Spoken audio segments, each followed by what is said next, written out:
Hello Bandifans! Thank you for joining me for another Crash Bandicoot merchandise related video. This one isn't a long history video, this is just going to be an unboxing of a nice package that I received from a friend of mine who donated some stuff to the channel. My channel will be a mixture of collection videos and of course history videos as well, so I'll try and keep kind of varied content. I haven't actually seen what's inside here, but it is open because the postman put some kind of tax form here in this plastic wallet, and then he came and he forgot to take it, and then he came back at like 9 o'clock at night, and he was like, oh, I forgot to take the tax form, can I have it? And then in opening it, he just kind of ripped this apart, and so the tape kind of split, and now it's just open. So I haven't actually looked inside. Actually, this is the bottom of the box. This isn't even the top of the box. He just ripped it and kind of opened up. So that's how it's going to be. This is from my very good friend Robot0. You can find all of his socials in the description below.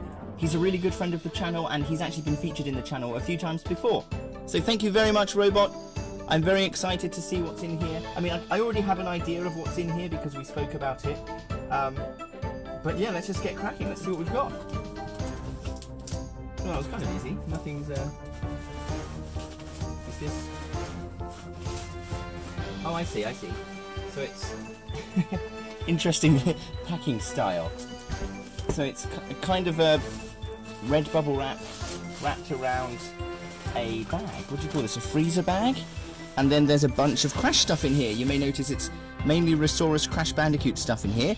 Basically, I was talking on my Discord with some of the people there about, you know, collections and the things that I need to complete my collection. And Robot0 said he has a few things that he doesn't need that he could send me. So let's open it up, I guess. Yeah, I hope everything survived okay. Alright, so first thing out is N.Gin's Star Sled. There we go, it looks nice. It's in decent condition actually for something that's been loose for so long. Nice, and I'll just pull out N.Gin's Orange Gem as well. Great. So, I really needed these to complete my loose collection. And some of you may be thinking, but Bandicoot Collector, we've seen your Dr. N.Gin in your collection, and you have all the accessories. And yes, I do. That's actually my childhood Dr. N.Gin figure, and that figure has all of the accessories because I pulled it out of the box myself about 12 years ago. You can actually go on my channel and go down. I think it's my second or third video on this channel with me actually holding the figure. However, just through collecting, I figured out that there's actually two variants of N.Gin. One that has a license on the back of his collar, and one that doesn't have license information on the back of his collar. So the one without the licensing would have come first, because that's kind of a clean mold, and then they would have etched that licensing information into the copper mold when they realized the mistake. And my one from childhood is the one without the licensing on it, but I needed these two pieces here to complete my loose licensed Dr. N.Gin figure. So now I have the entire run of all of ReSaurus' loose figures and every variant and all of their accessories. So I'm super happy. Thank you so much, Robot. That is so kind of you to send me these, because this has really completed my loose collection now, because I finally have variant N.Gin's accessories. Let's see what else is in here. This is actually kind of interesting. I have some stickers of Hatsune Miku. She's a Vocaloid. She's like a Japanese idol, kind of music idol, but she's actually she's just computer generated. It's really interesting. One of the earliest pieces of Japanese music I listened to, I think, was Vocaloid. I think it was World Is Mine by Hatsune Miku. I don't have... Oh, there's another one. Let's get all of these out. These are really lovely stickers. These are really cute. I wonder how they made them. So Robot told me that actually his girlfriend was really into Hatsune Miku, and she sent me these stickers. So it's really cool how she's made all of these. Really nice. Thank you very much. Yeah, I should say that actually Robot sent all of this to me for free, and we have now kind of done a trade, because I'm sending him some stuff that I know he likes, and I'm also sending his girlfriend some Hatsune Miku stuff from here in Japan for her. Let's see what we've got in here. It's kind of a random figure, random accessory. We'll talk about this because I do know the history behind what he sent me here. So we've got Deep Dive Crash's submergible here, which is nice. I think he said, Robot said he just had a collection of random accessories that he doesn't need, and even though he knows I have Deep Dive Crash, he thought that it would be nice to just send me the accessories and see what I can do with them. And here we go. Look at this. I've got the harness and the breathing apparatus for Deep Dive Crash as well. That's great. Nice. So these are all like extra accessories. We are missing, of course, the breathing pipes and the mouthpiece as well as the figure stand, or the figure itself, and his gem. If I look in here... Oh, no, his gem is here. Oh, here we go. Yeah, I've got the blue gem. All right, fantastic. So there's a blue gem. So if I ever come across a loose deep dive crash, I have a blue gem for him. You may notice that the gems are actually quite damaged. They get really scratched and scuffed around here, and that's just from play or just from wear. And I think it's the same with the Dr. N.Gin one here as well. Yeah, a little bit. Some of them actually do come out of the box looking a little scuffed. They have a couple of scuffs, but not quite that bad. But that's just something that happens with loose figures because they're this kind of clear, shiny plastic. They get a little scratched and a little dulled. Oh, there's another gem. Oh, great. Okay, this is Dingodil's gem. This is a red Dingodil gem. So I did need a red Dingodil gem, but my friend Sathi Slade, he actually sent me a red Dingodil gem. He sent me his own red Dingodil gem from his collection. So I think I'm going to pass on the kindness, and I will send this to my friend Slade. That's great. Thank you very much, Robot. And then in the bag we have some more interesting stuff, because these are actually figures. First of all, let's take a look. Oh, hold on. There's another surprise Hatsune Miku sticker. Let's show that. Look at that. So cute. Lovely. And here is Crash. High Flying Crash to be... Look at his ear. Sorry, High Flying Crash. But his ear is so small. Let's look a bit closer. Has it been cut or damaged and then somebody's painted over it? No, I don't think so. It looks like the factory paint. Looks like it matches. That's so weird. Whoa, his ears are really malformed.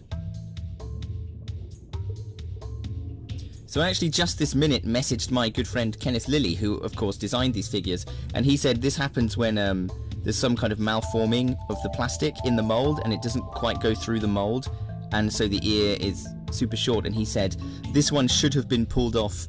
Quality control should have stopped this one being released, but I guess it got out there anyway. What a cool little thing. One thing that happens to these loose Crash figures is they do get lots of dirt on their teeth, but I think I can actually clean that up relatively easily. Once I've unboxed everything, we'll go through and talk about the pieces. Alright, so there we go. There's High Flying Crash. He's actually in really nice condition. Let's see. Yeah, both arms work. His shoulders work. Legs. Oh yeah, hips work. Knees work. Hip, knee. This is really rare. Okay, and he has the waist swivel. Okay, so often the Series 2 figures are often damaged and the arms don't, they don't stay on and they've been glued together. So it's really nice to have a nice working High Flying Crash that isn't damaged. That's quite rare, actually. Although the ears are really sad that the ears are damaged like that. But nevertheless, if you do happen to come across a loose High Flying Crash and you don't have the Moto set, or you can't afford to pay the kind of extravagant prices that they go for these days, this is the same base figure, so you could essentially just paint this black and paint this blue, and then you've basically got yourself a Moto Crash figure. But actually I have a project coming up where I can use this Crash figure. It's going to be a little bit of a mashup of figures, so please stay tuned for that. I think it's going to be awesome. Let's put him down for now. We'll put him over here. And then the last one is quite unfortunate, isn't it? In the pictures that Robot sent me, this was in one piece.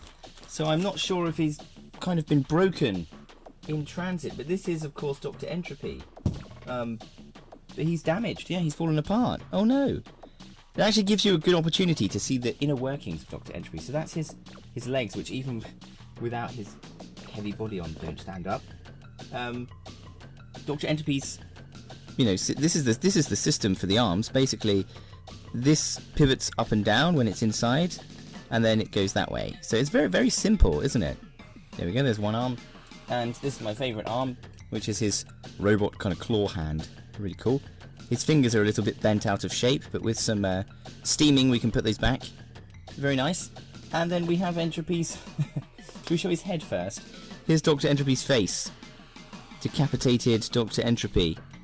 Alright, a little bit of paint damage here, a little bit of paint wear there, or just splatter from when they spray painted this part. You can see someone's thumbprint is actually in the back of Entropy's head, so that would be there's actually a lick of quality control paint here. So when someone's put the what they'll do is they'll put a cover on here, kind of like what would you call it? A few moments later. Oh, I can't remember the English word at the minute, but it's kind of like a template that you put over something. It probably is called a template. And then you would airbrush the brown on, and they've obviously missed a piece. So they've put there's a streak of quality control paint there, and they've obviously just got their finger stuck right there. I wonder if we can ID them. No, I'm joking. But yeah, there's his head. It's actually in really nice condition. Other than that, he looks just fine. So his face is okay. His face is good. And then we have Entropy's body, which this being broken is really a shame because the whole figure comes apart. But you know, originally this would have been all sonic welded together. So it would have been all sonic welded, and it wouldn't have been glued. So there are no screws that you can just kind of pop in and make everything better. You do have to just glue this back down, or get a plastic glue that will weld it together. You can kind of push the pieces together, but they won't really fit. But this does give us a really good opportunity to look at the mechanism inside Dr. Entropy. So if you don't know, his pistons actually go up and down in his body like this. You can push them in, and you keep pushing them to pop them back up and down. And it's a very simple mechanism, but it's very clever. So what you have is you have the pistons, and they have a slot there and a little piece at the bottom. It's a shame this isn't molded as one piece, because that little piece sometimes pops out inside Entropy's body. And then on this side, there's a little, you can see it here, there's a little strut, and what you do is you pop this in, and the hole that we saw, it goes over that little strut, and then it gets stuck so it doesn't move. You know, imagine that the body is on it, then it gets kind of stuck like that, so it can only go up there. But if that bottom part pops out, it can just slide out, which is a real shame. So yeah, I'll show you what it actually looks like. So we'll take the seesaw part from the other half, and I'll put it into this half. So that would just, oh, I've got the wrong side. Goes in like that, there you go. And then it moves. So what you do is you take the pistons, one there, you take the other piston, oops, one there, and now they're attached to those little hooks, and then basically it just pushes them up like that. So you would, I'm going to try and do this whilst holding it, but of course the body isn't on, so it's too loose, but basically it does that, so that you can play with Dr. Entropy's pistons at the back. You can make them go up and down, and that's what they do. Alright, but we'll actually put him all back together, and then we'll see that working properly. So basically I'll need to get some plastic glue. I'll need to put all of his arms and legs and his head back on like this. Oh, it's going to be really fiddly. I might need some things to actually hold it. One there, and then his legs and his head, and then I have to slap his chest back on. But it's going to be a very fiddly job, so that's going to be a tough one. But yeah, thank you so much for sending this robot. I'm sure I can get this Entropy up and working again. I'll fix the seesaw, I'll fix all the pistons in place, and then once that comes together, it may require a little bit of painting. Oops. It may require a little bit of painting at the top here where it's come away. Yeah, it's a little bit, maybe needs a little bit of paint around here where it's been damaged. There's some cleanup to be done here. Yeah, so we'll probably be able to get that off. One good way to get paint off of the bodies is to actually get a little bit of acetone on a Q-tip or a cotton bud, and then just gently wipe it over, and eventually the top layer of paint will come off. Just don't go too far or you'll take all the paint off. Surprising that the clock sticker is actually still on after all of the hardship this Entropy body has gone through. But yeah, great. So those are all the pieces of Entropy. And then the last thing that we're going to talk about is this. So Robot told me that his parents were looking for, I think, N.Gin's missile for his collection. And they went into a toy shop and they found all of this stuff just bundled together. So he already had the gem and the star sled, so he didn't need it.